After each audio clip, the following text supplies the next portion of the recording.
दोस्तों, अहराम मिस्र का वजूद इंसानी तारीख का सबसे पुरस्कार मुअम्मा है।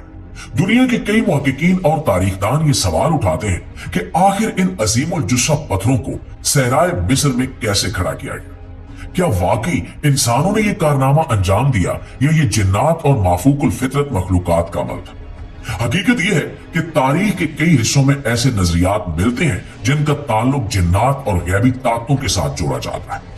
दूसरी तरफ आसार कदीमा की दुनिया हैरत अंगेज शवायद सामने लाती है। ये काम इंजीनियरिंग, रियाजी, साइंस और इंसानी मेहनत का मजमुआ था। मिस्री तहजीब का मानना था कि अहराम सिर्फ मकबरे नहीं बल्कि इससे ज्यादा मुकद्दस हैसियत रखते थे। फिरौन अपनी बादशाहत को इलाही ताकत का मजर समझता था और अहराम बनाने का मकसद सिर्फ मौत के बाद का सफर नहीं था बल्कि उसके इक्तिदार को आसमानी ताकतों के साथ जोड़ना भी था। ये बात दुरुस्त है कि अहराम के बड़े